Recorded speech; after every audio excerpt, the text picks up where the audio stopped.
DNVR Broncos podcast coming to you live from Studio A here at the DNVR Bar, and the A stands for Avs going to the Cup mother effing final. Let's go. And what an incredible fashion. I mean, just every way they've done this. Have not lost a road playoff game yet. Sweep the Western Conference Finals, and with a dramatic comeback overtime win. Just a legendary game. I was sitting down there as the third period started, and I was just thinking to myself, like, well, at least if they win, it's going to be epic. Yeah. And, yeah. of course, when they make it 3-2, you're like, yeah, they're going to win. Yeah. Then they go down 4-2, and you're like, okay, maybe tonight's just not their night. And then they found. But then they get up 5-4, and I'm like, there's no chance. And then when Edmonton scores, I'm like, this is something you haven't seen yet, where Edmonton actually responds because they hadn't done it all series. It's really true. I mean, I guess in game one when they went down 7-3, they responded a bit, but they never got the lead back. Right. Yep. So DraftKings was doing a thing where they gave you two 25% live profit boosts. I put one on Avs money line down 3-1. Okay. With the profit boost is like plus 567. But I also put one on Avs in 60, which would have been plus 1,700 if they were able to hold on to that lead. Wow. So that was the one. So you still downside. came out plus four something. Yes, exactly. Came out very much on top. Amazing night here at the bar. Some tears, laughs, smiles, drinks, all that good stuff. And now we prepare for a cup final in the bar. Yep. Oh, man. It's going to be so cool. The first championship series that this bar has had. Yeah, the only quote-unquote something like that is like the Buffs basketball team played in a Pac-12 championship.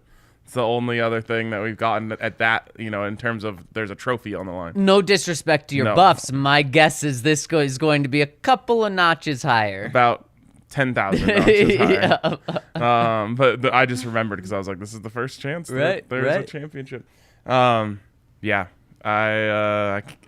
think this is the most fun I've ever had watching sports. Oh, man, it is. And the environment here, you can't beat. Ryan, I know a buddy that's going to fly in, not to go to a game, but to come here. And we were talking about this last night, like me and AJ and the guys up here after they finished the post-game show. And I was like, look, I desperately want to go to a game at the stadium in the Cup final, something I've never done in my life, even in the other two. But if the Avs, knock on wood, have a chance to clinch the Cup final, and you said you could be here, you could be there, I would be here. Oh, man, I love it. So you can't be buying game. You got to get in the first couple. That's the goal, yeah. Yep. I think we have them all but secured. Hey. So we're going. But I love it. Yeah, just amazing. Plenty of room on the bandwagon. And I'm being serious. I'm not using bandwagon as a bad term. Yeah. I said it yesterday on Twitter. Bandwagon fans are what make deep playoff runs special, because it goes from like the diehards to everyone. Now everyone's an Avs fan. If you're anywhere around this place, you're in Denver, you're an Avs fan right now. Yeah. So join and take it all in. All right.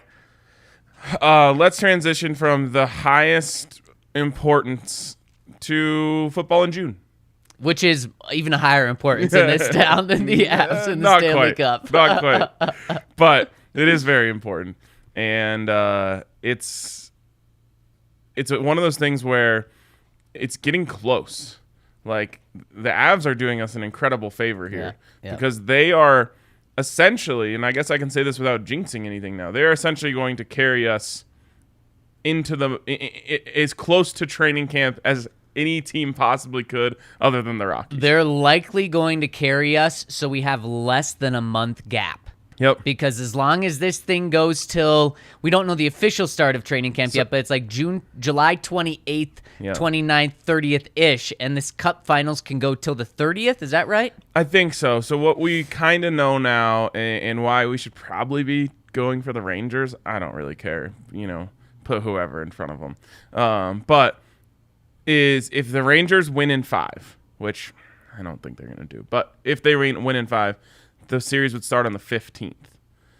And that's the earliest it could start? That's the earliest it could start. Man, so we're 8 days away. I know, but it could likely go 12 up to 12 days that they would have to wait. So, but you look at that. So then you start the 18th or the 19th, and then it could go all the way to the 30th, and there you go. I mean, hopefully it doesn't. Right. Hopefully the Avs take care of business quickly. Man, almost a 2-week break the Avs could be facing. Yeah.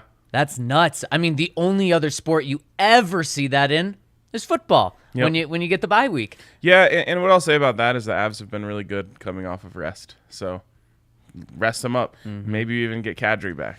Rest can go either way. It can either be a great thing, you get some guys back, you get healed up, or it can be, it's just however you want to spin it. Yep. In the end, if you come out and sweep, you're like, the rest helped. Like the Rockies, if you come out and get swept in the World Series because you had so much rest, it's like, well, okay, the rest hurt. So here's the difference, in my opinion. The Rockies weren't actually good. They just had magic.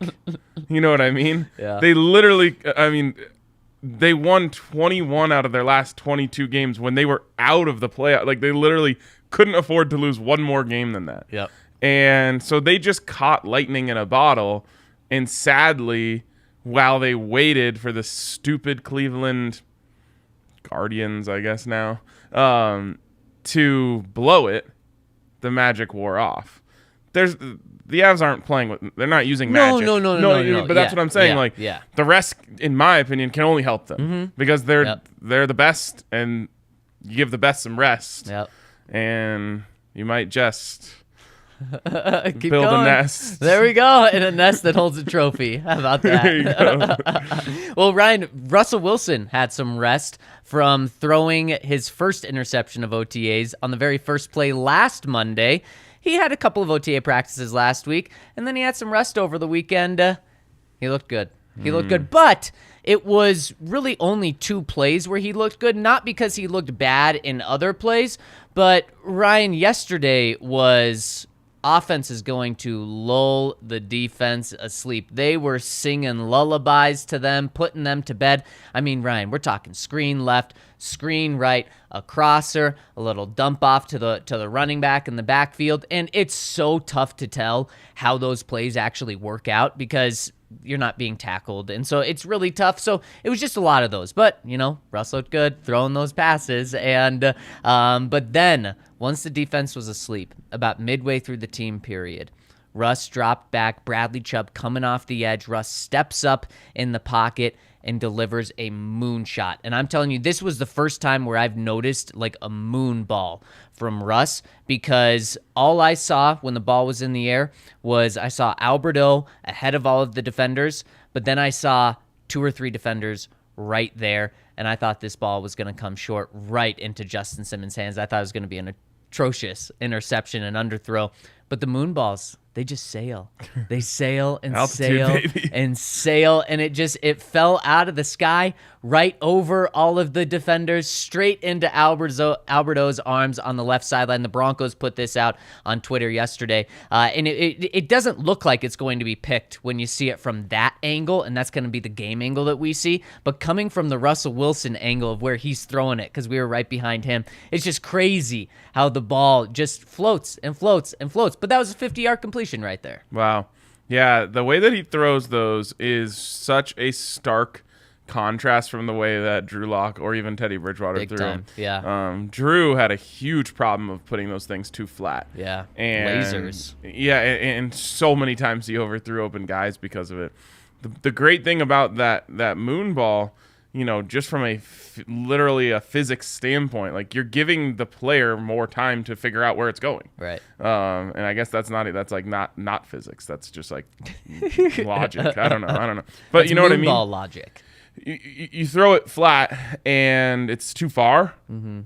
You've got like 3 steps to try and get on your horse and go get it. Yep. Whereas you throw it high and it's too far, you've got plenty of time to turn on the jets and run underneath it. Mm-hmm. The same thing is true of the other way around. You throw it high and it's short, well, you got time to come back to it and probably end up just drawing a pass interference. But that's why he's the best. In my opinion, the best deep ball thrower in the league is because of the altitude that he puts underneath the ball, giving his receivers a chance to adjust to it.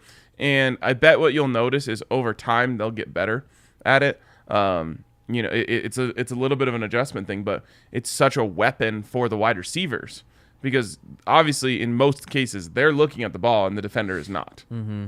So you can do little tricks.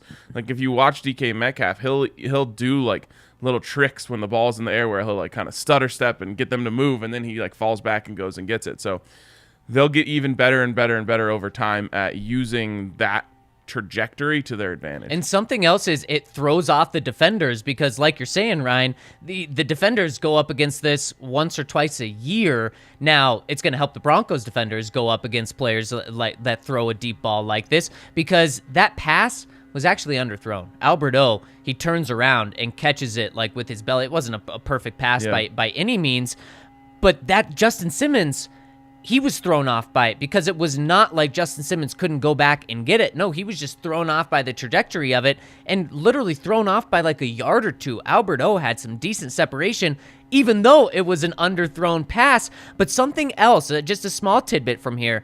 Ryan, Alberto getting good separation on Justin Simmons deep down the sideline. When we talk about Alberto, we talk about how he could be a deep threat. He could be a threat to this team if he's used properly. And one thing that I'm impressed with is the Broncos are using Alberto, despite them not thinking he's an all-around tight end, which he's not. They're still using him. And the fact that he was able to get separation deep, it was a receiver route, and it was a receiver play that he made on Justin Simmons. It's really encouraging for he and Russ's connection. Yeah, love to see that. So the last OTA, you really said the defense dominated. Big time.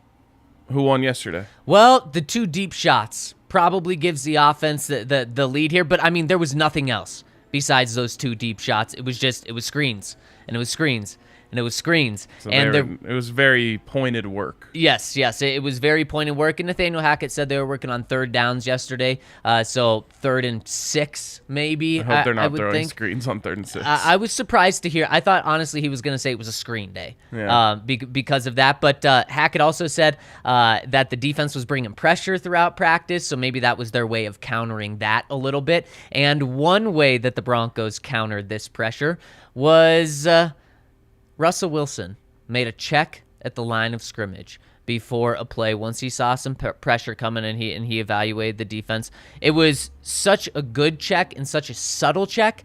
Nathaniel Hackett didn't even notice that this was coming. Russell Wilson drops back to pass.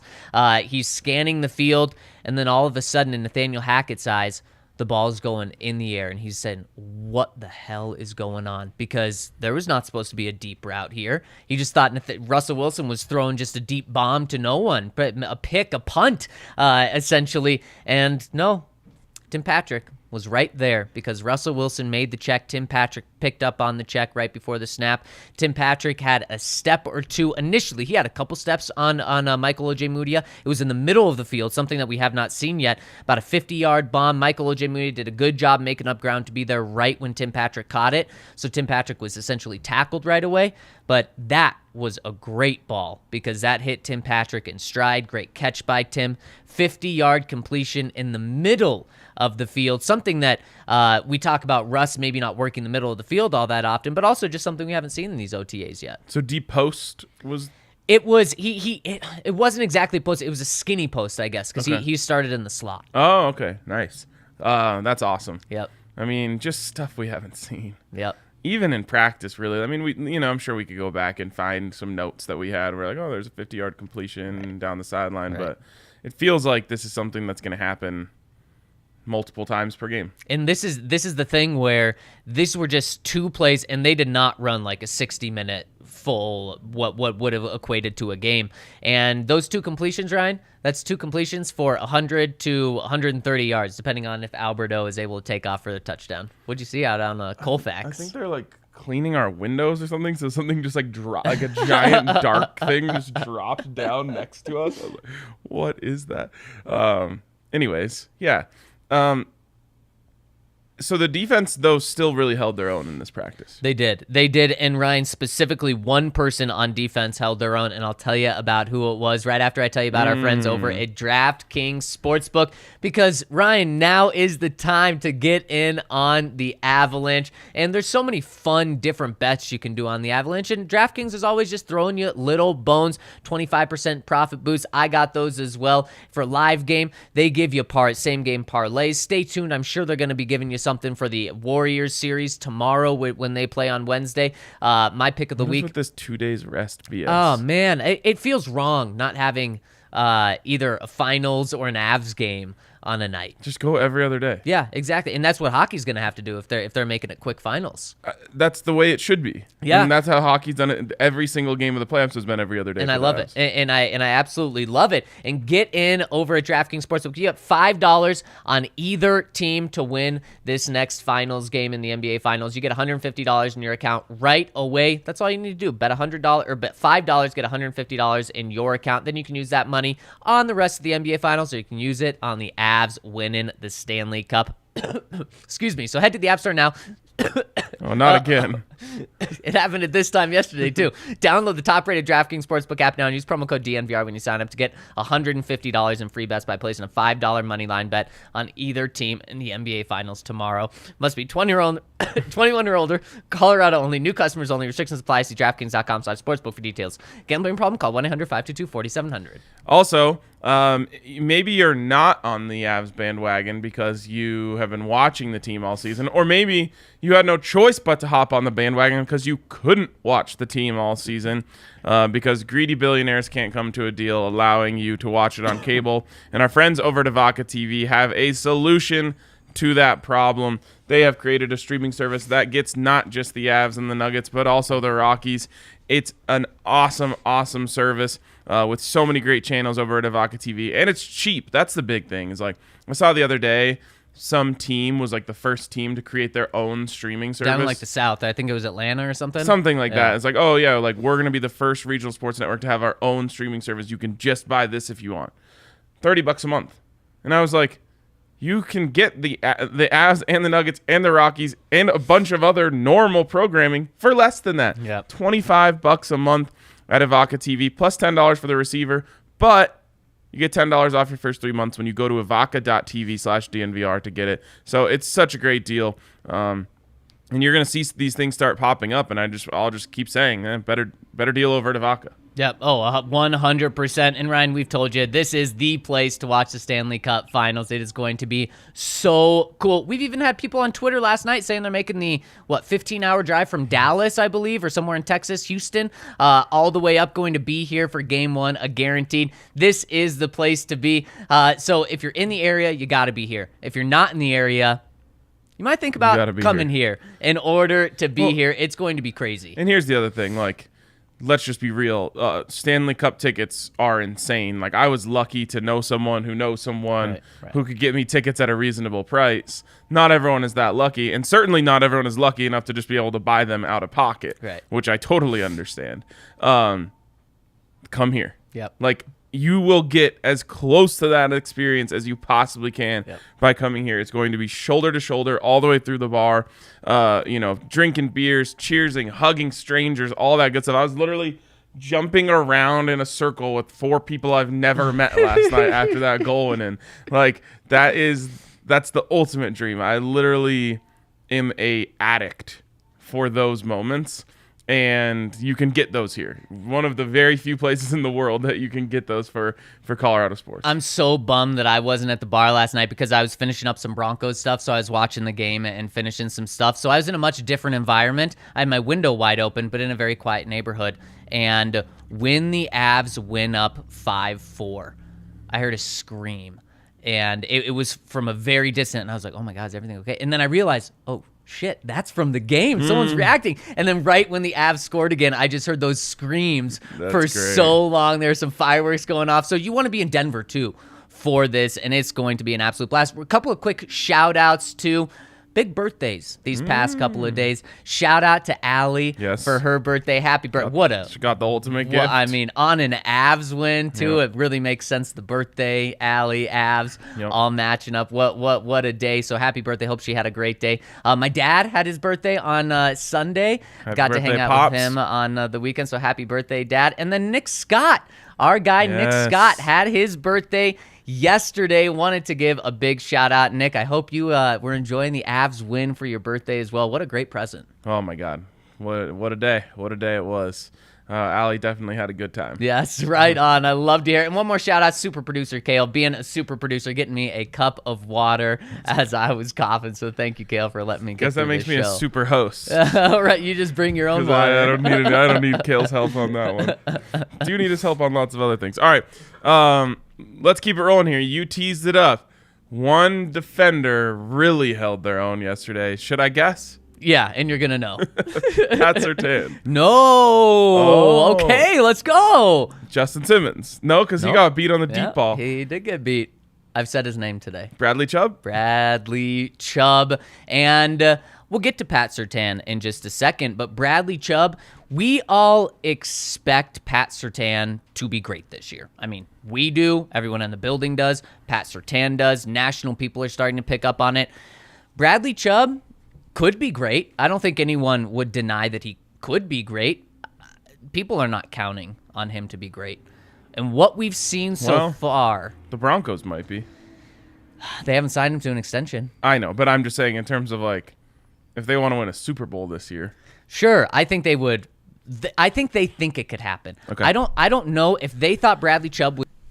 I don't think they move Baron Browning to outside linebacker. I don't think they draft Nick Benito. Maybe they do one of those two things. I don't think they do all of those things. Maybe they don't even sign Randy Gregory. But so far, Bradley Chubb has looked very promising. And I'm nervous to say these things because we know that Bradley Chubb has flashed excellence. He did it for pretty much a full season his rookie year. And then he's flashed some things, but then the injury bug bites him and it just sets him back. And we've seen that really ever since his rookie season. But Ryan, yesterday, he was wrecking practice like Von Miller used to wreck practice. Now, to be fair, the Broncos have a backup right tackle. They maybe even on like their third string right tackle with Ben Braden getting snaps at right tackle to start because Garrett Bowles not there at OTAs last week. He was there the week before, not there last week. Garrett Bowles was not there yesterday as well.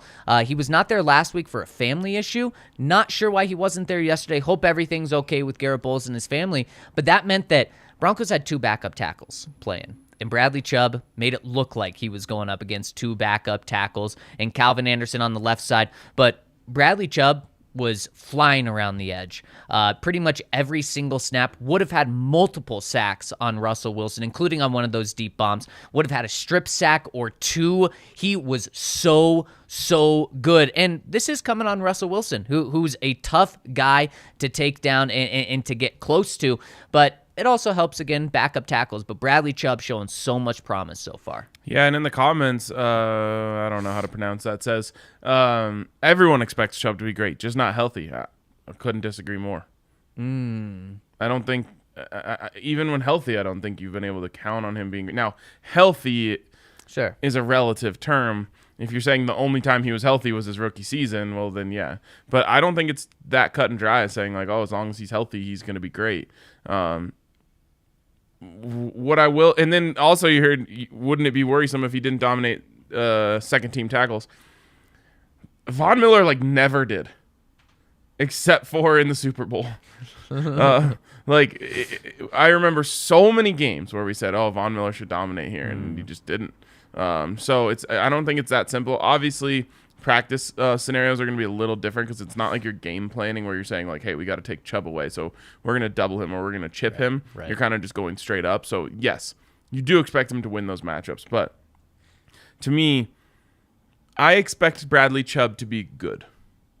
Yeah, me too. And it's kind of like, it's a little different than KJ Hamler, but I'm not expecting a huge season from. I'm not counting on Bradley Chubb to have a big season, just like I'm not counting on KJ Hamler to really have a season at all until he's able to prove it. Now, anything they do additionally is great, and both those guys are very talented, so it could happen. But yeah, sure, backup tackles, he should be doing that against it, and we'll see if it can stay consistent, but at least he's doing it. Because on the other side, nothing else was blowing me away from the other pass rushers. Malik Reed was getting the start, Jonathan Cooper getting in there, Baron Browning as well. But it was the Bradley Chubb show. So it is fair, and it's just a grain of salt. That's why I don't want to make a big deal of it, but it was a very impressive and good to see that because, Ryan, for this pass rush to be good, either Bradley Chubb or Randy Gregory is going to have to stay healthy the majority of the season and have a really good season. You can't get dud seasons out of both of these guys. And you know what? There's only one of those two guys that's on the field right now, and that's Bradley Chubb. So if you were to ask me who has a better chance at having a big year, I'd have to say Bradley Chubb because Randy Gregory, is he going to be ready for training camp? I don't know. When Nathaniel Hackett was asked about that yesterday, remember, when Randy Gregory had this surgery, it was he's going to be there for training camp. Of course. We hear this all the time. When Nathaniel Hackett was asked yesterday, he said if Gregory's going to be ready for camp, he said, that's pretty far out. I don't want to think that far out. Huh. Scary. It's scary. So at least Bradley Chubb's out there. You can't downplay this stuff because it just never works out that way. No. Off-season injuries are like way worse in terms of diagnosing than in-season injuries, it feels. Yep. And legitimately, like every training camp practice he misses, I'm taking a half sack off my expectations. Oh boy. And you're not crazy for doing that. Yeah. And like right now I'm at 10. Yeah. And that would be the best season that he's ever had. Right. Exactly. But every training, I mean, how many training camp practices are there? 14 or so? Yep. So you get down to 3. If he misses all of training camp, that's what I'm expecting. Yep. Straight up. That's perfect. Perfect. Yeah, it really is. Every practice is a half sack for me. Yep. That's really good. Speaking of injuries, Pat Surtain was not dominating yesterday because he was on the sideline. He did not practice yesterday. I believe when he was walking off the field, he mentioned he had a contusion, but that's not confirmed or anything. It is a minor thing with him, and I truly do believe that. I heard that sideline Nathaniel reporters Hackett, over there getting scoops. Huh? Seriously, and also Jerry Jeudy. Speaking of sideline reporters, when he walked off the field yesterday, because he did start practice, then he was limping off, and I got, oh my goodness. He told people that he had his groin was acting up after practice. Nathaniel Hackett said it's not a big deal. We're being cautionary here. That's how this should be, but it still does scare you a little bit. And Jeudy was pissed when he was walking off and talking about it like it's acting up again is kind of the body language that he was giving. So don't play him next week in mandatory minicamp. Don't play. Just be healthy for training camp. And that's what they're doing with these guys, but especially Jerry. Yeah. I mean, we talked about it, like the wide receiver room is stacked if it's healthy. All of a sudden, you know, I'll touch wood, but you take Jerry Jeudy out of the mix, there's not a one-for-one replacement for Jerry Jeudy. And so you're looking around like, okay, well, now who's going to play this role? Obviously, KJ Hamler, you know, you envision him playing in the slot. Well, what do we know about KJ Hamler? You know, it's only a matter of time for him. I'll touch wood. And then if you start going below that, well, now you're like the Edmonton Oilers. You got 2 good guys and nothing else. Yep, 100%. And we see how that goes when you play a team that's actually stacked all the way around. Yeah, exactly. So that scares me. It does. Shut Jerry down. Not through training camp, please. But what are you doing? 5 passes, 5 taking catches off per day. Yeah. Shut him down until training camp. Get it healthy. Do whatever you got to do. Those soft tissue injuries, man, are not. They're just so scary and they're unpredictable. And it's not like a sprained ankle where it's just like, yep, after this amount of time, it will be healed. Right. So you might as well be as as cautious as you possibly can. The 100%. Or as DeMarcus Ware would say, precautious. Precautious, yes, of course, DeMarcus Ware isms. I feel like I sometimes do those unintentionally, just as unintentional as DeMarcus was. Speaking of guys that weren't practicing, like I said, Garrett Bowles was not there. Hope everything's okay there. Randy Gregory, injured. Melvin Gordon, not there. We'll see if he's here next week for mandatory minicamp. He kind of has to be, right? It's called mandatory minicamp for a reason. Yeah, or else you get fined. But I think he has been there for the mandatory minicamps. I guess it's just been one because they didn't have mandatory minicamp in 2020 with COVID. Billy Turner, not practicing. Kareem Jackson, not practicing. Jonathan Cooper, not practicing. We already knew that. Ronald Darby, not practicing. DJ Jones, not practicing. Telvin Ajim, not practicing. Lot of guys. What is going on? It's the off season. A lot of guys not practicing. I'm not worried about it yet, but it is something just to be aware of because, again, off-season injuries somehow always seem to be worse than in-season injuries. Yeah, it is weird, and you just want to get all the treatment, do whatever you got to do. You have to you should be starting training camp at 99% health. Yeah. You're gonna have a couple guys who go on the PUP or whatever, but it's OTAs and you're at 80% health right now. Yeah. That scares the hell out of me. Yeah. It's bizarre. And so we saw a lot of guys, backup guys, getting some play, including Michael Ojemudia. Again, he did get beat by Tim Patrick. I liked his makeup speed there. Otherwise, he had a pretty impressive day. He looked good. PJ Locke, maybe the Broncos' backup safety right now. Which is interesting because of Caden Stearns. Yeah. Now, he hasn't been fully healthy this offseason either. Yeah, another eye roll there. But PJ Locke, they really, really like him. So keep an eye on him. Right now, he's making the 53-man roster. He's the starting safety with Kareem Jackson out next to Justin Simmons. And then Jonas Griffith continuing to get tons of run with the first team. So we talked about him last week, and he's certainly a guy to keep an eye on. Great. Love hearing that, but man, I can't get over this injury stuff. And Ryan, where I noticed it the most yesterday, and I already said it when we were talking about Bradley Chubb, tackles. It's concerning. But Russell Wilson can do great things, but you gotta allow him at least a little bit of time to move out of the pocket because what's happening now is it seems like he's really working on staying in the pocket. But he's not really having a choice because just like you said, the pocket's just collapsing right away. And if the pocket collapses right away and there hasn't been enough time for the guards and center to push guys out of the way, then he's just going to get swallowed up. Yeah. Exactly. And that's what's happening so far is the tackles are just getting eaten alive right now. Yeah. I mean, the worst... I guess the worst I've seen Russell Wilson play, which is not his worst game, but the one that I was watching the closest was against the Broncos in 2017, and that's what they did. Is they got was it Bradley Chubb? Bradley Chubb and Von Miller, yeah. Then it would have been 2018. Okay. Right? No, Shane Ray and Von Miller. Okay. And Shaq Barrett, and they collapsed around him. And then used Derek Wolfe almost as a spy, right? Where he would, kind of go out and then just stop. And Von Miller got around the edge. Shane Ray or Shaq Barrett was getting around the other edge, and he ran right into him. Yep. And it was one of the better game plans I've seen against Russell Wilson. That only works if you have those guys who can get that exterior pressure. Right. And if you do, you can stop Russell Wilson because it's not easy to scramble out of the front of the pocket.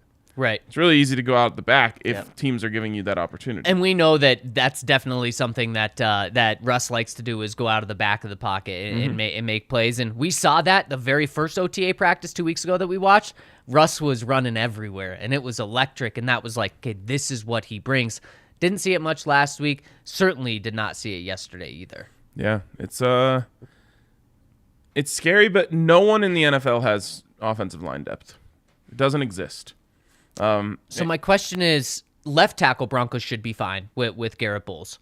Right tackle, though, because I'm talking about two of the guys that are fighting for the job potentially. Ben Braden's kind of the fourth guy on this, but he's getting all the reps. It's starter. Not all the reps, but he's the one that's getting the starting reps these past two OTA practices with Calvin Anderson on the left side. Does it concern you that the Broncos just don't have depth, but also don't have a starter at right tackle? Or Billy Turner? I think Billy Turner's the starter. I think so, too. But again, these guys got to show up eventually. I know he's banged up, whatever. It's just like, man, you can only withstand so much. And you see what happens. Back-to-back practices of the offense looking not great. Yep. When you take out enough key pieces. Right. Exactly. So we hope Garrett Bowles is back soon. And the last takeaway, I mentioned him earlier, Alberto, Ryan, he's being used deep and short. He was catching some of those screens. He was catching some of those crossers. I'd love it because I was worried that they viewed him as a one-trick pony in a bad way where they were going to punish him and say, until you become a trustworthy blocker, you're not seeing the field. Because we've seen other coaching staffs do that with very similar players. They're not doing that, which I love. He is such a weapon that he needs to be on the field, and everything I've seen so far is that he's going to be on the field. How about Greg Dulcich? He was hurt yesterday too. Yeah, so he wasn't. God, he wasn't. man. He had a helmet on, but didn't do anything from what I saw. So you did see Eric Tomlinson. This was the first time you really saw Eric Tomlinson working with the starters. The mountain. He had a false start. And when a mountain moves, you noticeable. notice. Yeah. All right. A shout out to Green Mountain Dental before we move on here. The Avs got to have you smiling. Yeah. So you got to head down to Green Mountain Dental and make sure your smile is right. They will take care of you. And when you schedule a cleaning, x-ray, and exam over there, they'll hook you up with a free Sonicare toothbrush. So you can always keep that smile pearly and white. Check out our friends over at Green Mountain Dental. Huge Avs fans over there. Yep. So, that to me, that comforts me. Knowing that, that someone cares the way that I care, no matter what it is. Right. So check out our friends over at Green Mountain Dental Group. All right, Ryan, should we hop into the comment section? Yes, let's do it. Do we have any super chats, Kale? I don't think so. All right. All right, first one here. Hold on. Coming in from... And you're gonna have to carry us, right? Yeah. I can't get on the website for some reason. It's weird because it's working for the rest of us. I So know. hopefully it's working for the people I at know. home because AJ wrote a great Avs story Yes, that he I did. highly recommend everyone read. It's like so stylistically pleasing. Yep. Windy City Bronco comes in and says, you're wrong that Walton doesn't have a financial interest in the Broncos and it's just an expensive toy to him. The Broncos investment is part of the real estate play. Well, I agree with that, but that doesn't... Anyways, I'll read the rest. The first step is to move the Broncos stadium out by the airport. He needs the stadium and the team to be the anchor from there. He builds the retail, residential, and hotels to surround the stadium. He can even get the city to pay for a large portion of that development. Yep, we've talked about this a lot. Yes, Walton will have immediate incentive to make sure the Broncos are relevant, but after he has a stadium and real estate empire, does he care? If you think I'm wrong, consider the Ricketts family in Chicago. They own the Cubs, and yes, they made the investment to build the team up and win a World Series. Now that they're done with all their real estate development, they're cutting costs for the Cubs. They serve their purpose. I would much rather see Harris Group win this bid. That group is made up of sports people. They're exactly the kind of people that would make the investment in this team to keep it on the right track. That all sounds fine and good. It's not happening. Yeah, and there was a report yesterday, last night I think, that said the winning bid is $4.6 billion, which that would kind of fit right in with the Forbes bid yesterday, or the Forbes article yesterday saying the winning bid would be from Rob Walton right around $4.5 billion. And the reason you say it's all great and good, but it's not happening, is because let's say Harris can afford 4.6. Rob Walton's just going to throw $100 million on it and say 4.7. And I think yesterday we talked about the positives that can come from having a wealthy owner while also saying it's not a guarantee. And that's just the truth. Having money is not a guarantee that you're going to do everything you want in order to win. It's just we don't have a choice. The Broncos don't really have a choice. That Nathaniel Hackett doesn't have a choice in any of this. You just hope that the intentions of whatever group are going to be good. And that's honestly what this is all going to come down to in terms of the success and where the organization goes from here is just the intentions of the owners. My best case scenario is that there's a little Thanksgiving dinner rivalry over who's running the better teams in Denver. You know what I mean? Yep. Instead of comparing bank accounts, they can compare win totals and win percentages. That's pie in the sky type stuff. But I get it. The real estate empire is going to be a part of it. I'm fully at peace with all this stuff. I know Henry's losing his mind over the idea of a retractable roof stadium because he's just like, how could you take away the Denver sunsets and all that stuff? Because you look at these retractable roofs, it's like a skylight in your car, right. or a sunroof in your car. And I'm just like I'm coming to terms with it. It's happening. They're gonna want Super Bowls and Final Fours and all that stuff coming to Denver, so get used to it. And I'm starting to come to terms with the fact they're moving the team out of downtown, which is legitimately heartbreaking to me. Like, that hurts my soul at the deepest part. But it's happening. What I'm saying is, even if they do that and they build the stadium and they make the most successful real estate development in the history of Colorado over there, it's still not really making an impact on their wealth. Like, sure, they're going to make more money. But to me, you're not owning a team just to increase your net worth by a little bit when you're, a top, 10, 20, 50 richest person in the world. Yep. Or is it a top 100? No, I think he's top 25. Okay, yeah. So it's not. It shouldn't be about that. I mean, I realize you gotta really love money to get that much money, but I think that it's not going to be about sucking as much profit out of the Denver Broncos as you possibly can. You're going to do your little things to make all that money, and getting the Super Bowls and the Final Fours are going to even increase that more. But that's not the whole play here. It can't be. And what you probably won't get with Rob Walton is a Jerry Jones type of owner, where he comes in and says, this is my team.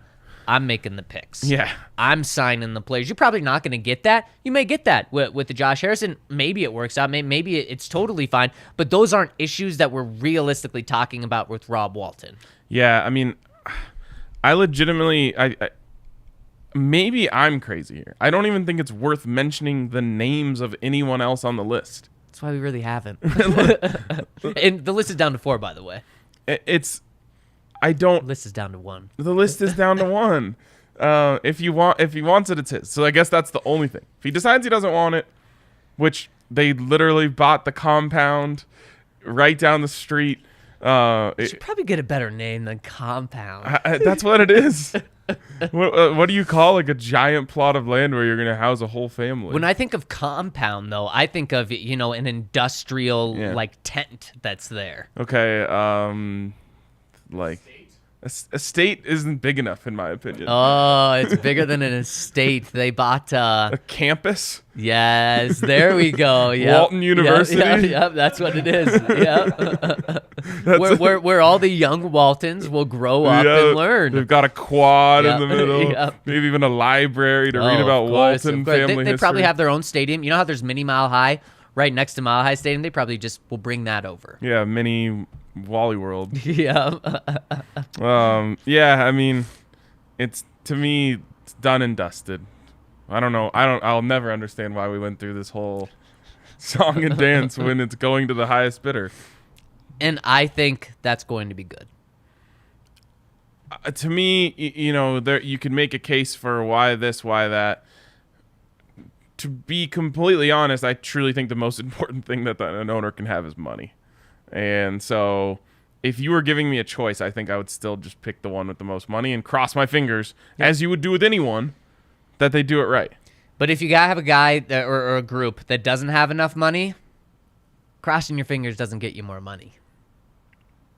What do you mean? Like if you have an owner that comes in who's worth $7 billion, and that's what some of these groups are kind of averaging out to be, you're just right in the middle of the pack with the rest of the NFL. Crossing your fingers isn't going to get you more money, whereas Rob Walton, he doesn't have to cross his fingers to get more money. Right, and once you own an NFL team, obviously you have your other businesses and stuff that are going to make you money, but the NFL team is not going to like increase your worth.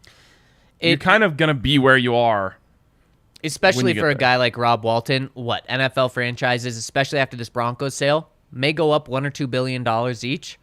70 billion, 1 or 2 more billion, doesn't matter. No, it's not doing a fix and flip on the Broncos. Yeah, so you can make an argument though, Ryan, that for these other ownership groups, this is an investment, because if these groups have $7 to $10 billion and they increase $1 to $2 billion in the next couple of years, it's 10 to 20% right there. Yep. They just increase a huge amount. For Rob Walton to do that, this team would to have the same 10 to 20% income or increase. He'd have to be increased $7 to $14 billion. Yeah, and what's crazy is Rob Walton could literally drive his car down to by the airport, wherever he wants to build a stadium. Someone else drive him down there. Yeah. pull out a suitcase full of cash and buy the stadium right then and there. Right. And just be like, oh, here you go, $5 billion. Have this done in 3 years. Yes. Please get it done quickly. How many suitcases is that? One really big one. You think you could get $5 billion in an SUV? No. Like a huge SUV? No. What about a moving truck? Like a U-Haul? Not a big one, like one that you drive. I think like a semi? Not that big. Oh, like okay. the U-Haul that you get. So it's big. I don't think so. Okay, a semi? I think in a semi. No, I don't. I think that might even be crazy. Maybe not. $100 bills. Wow. We're trying to Kale's trying to figure this out. So $1 billion is 10,000 feet tall. If you stack them on, But see, still that's what I was about to. $100 That's what I was bills. saying. It's crazier than you think. 10,000 feet? So then 50,000 feet tall. How tall is that? I mean, That's less than a mile. That's 10 Eiffel Towers stacked up. how tall is Mount Everest? I don't know. It's a great question. Man, 10. Keep that Google machine working, Kale. It's 5 Eiffel Towers, you said? 10 Eiffel Towers. Can you take that and put that in a semi? No, God no. Mount Everest is almost 30,000 feet tall. Okay, so $3 billion, which wasn't that the cost of the Yep. the Rams stadium? Yep. Or Oh, ish? it actually. Was I four? think it went up to 4 or 5. Yeah. Okay, $4 billion. Oh, I think it So- was $3 billion over estimated price. Oh, which is nuts. shit. Okay. Well, yeah. So you need 1.5 Mount Everest Oh or my 1 gosh. 2/3 Mount You Everest. gotta be kidding me. There's no amount of cars that you can fit that in. No, that is You insane. need every semi truck in America. I guess wire transfers are a good thing then. Yeah, Venmo. Yes. Oh man, how many isn't there like a max limit? I think Rob so. Walton's like every day for the next 7,000 years I'll Yes, Venmo you 10 grand. It actually probably be even longer than that. Yes, it would be forever. Oh, that's funny. That's the way to take care of your kids though. Yeah, but basically, that's the other thing, and that will make that. And it's not like that comes out of his net worth. You still own the building, Yep. so your net worth only increases as the Yep. the area Exactly. around it goes up. So Yep. it's not like he's spending away his money, and obviously net worth is not. He doesn't actually just have that in cash. I was creating a scene there. It's But a good scene. thank you. I thought that turned out pretty well. Too. And I think it was a Broncos player recently said like, yeah, the wealthier you get, the more free stuff you get. And it's kind of like this. It's like, oh, it doesn't make sense that he would come here and the city would pay for his stadium. Yeah, it's not fair. I would prefer it doesn't happen, but I'm just preparing myself for when it does. I think it would actually be beneficial for him to not have the city pay for it, especially since he can afford it. because then he gets all the income. Yep. From Denver Rivals. Hey, guys, thanks again for the great show. I agree with you that this potential ownership with Rod Walton has more upsides than downsides. Thinking of all his money and resources got me thinking. If he ended up being the Broncos owner, what are some of the things you think he would do? I think he would go through making a crazy stadium entertainment zone, partner with the Cronkies, make Broncos land, huge Broncos and Colorado sports-themed amusement parks that would make Six Flags look like Pirates Cove to the other parks in the nation. I would change up those jerseys, sign Russell Wilson, and the best one, make DNVR one of the top media partners of the team. Let's I like that one. go. Imagine if they decided to build something out in the mountains rather than DIA area. I know that would not happen, but having a massive stadium on a mountainside sounds like something out of James Bond's villain's dream. Either way, go Broncos. Donate and support Denver Rivals, and I hope to see you all in attendance participating on June 26th at DU's Lacrosse Stadium. Yeah, that's like the one thing that could probably get stopped in Colorado. A proposal to build the stadium on the Front Range. I would love it though. Look at the home field advantage you could have.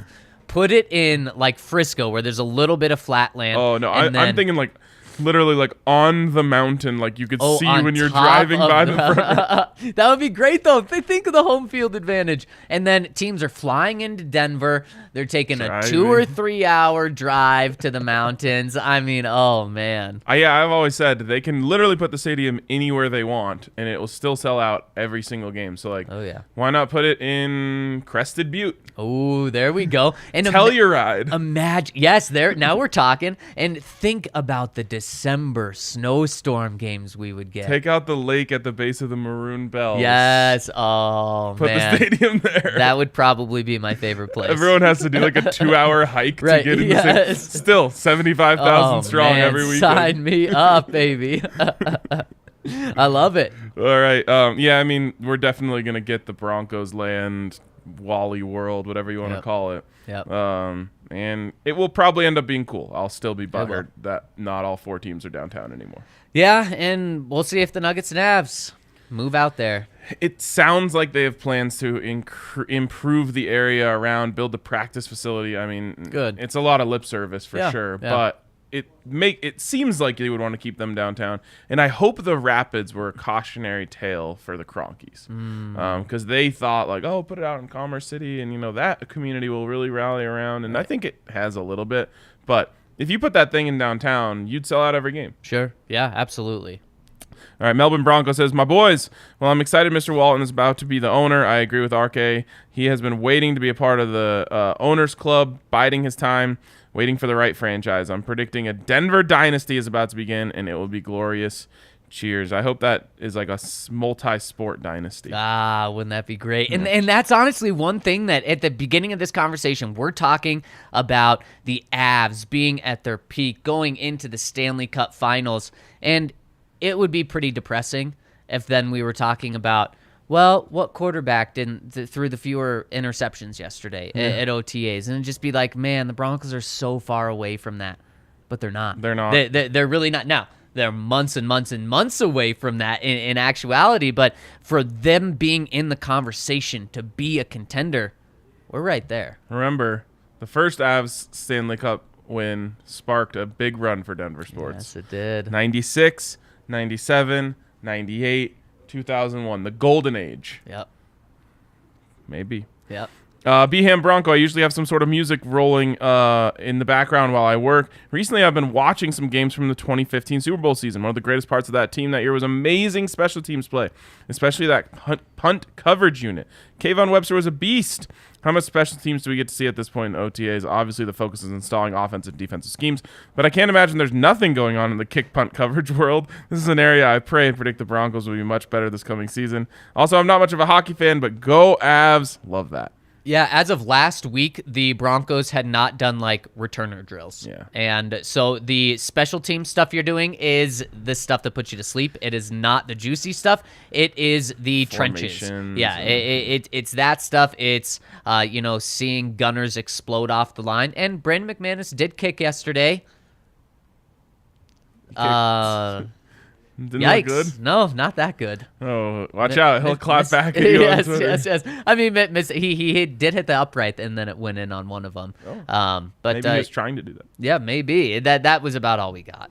All right, last one from Dan Berg. Hey guys, I'm not 100% sold on Russ, but man, I'm forever grateful the Broncos didn't seriously entertain trading for DePerv. I assume that's Deshaun. Even more so now that more allegations are still coming in. Anyway, considering that Ben Braden got a look at right tackle despite being a guard, is there anyone else on the roster that could be a surprise candidate to play tackle? Packers did something similar with Elgton Jenkins when he was drafted to play on the interior, but he played tackle when injuries arise. I feel like that rookie center they drafted has the athleticism and measurables to maybe hang at tackle. What do y'all think? I think he's too small. Who? The kid from Washington. Oh, yes. Yeah, I think he's too small as well. Eric Tomlinson is the other tackle no, not Eric Tomlinson. Tom Compton, thank you, is the other guy who's going to get run there. And heck, maybe Eric Tomlinson as well.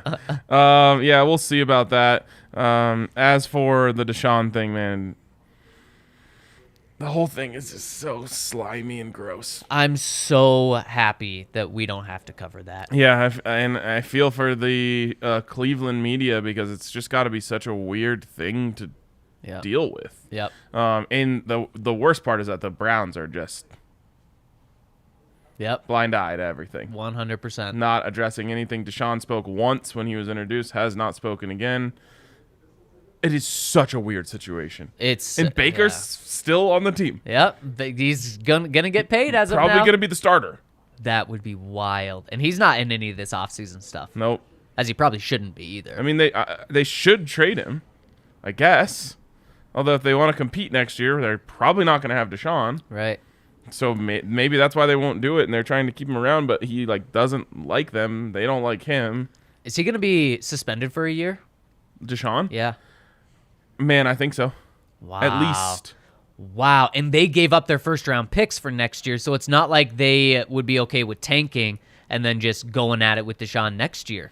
Yeah, and regardless of what the truth is behind all this, you kind of get what you deserve as the Browns. Yeah. Because you don't know either. You know, they know as much as we know in terms of whether all this stuff is true. Yep. But they said, screw it.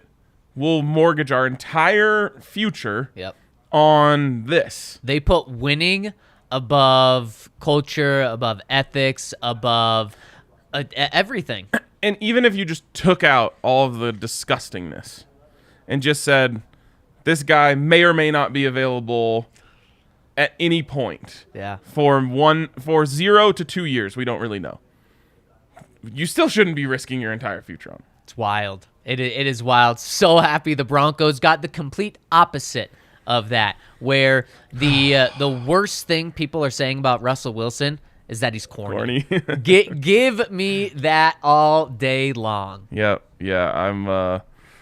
I'm in full agreement. It's like I feel so at peace. Yes, me too. And did you see Russ and Sierra got put on the Jimmy V Foundation board of directors this morning? No. Just kind of showing you that they're good people. Yeah, the GOATs.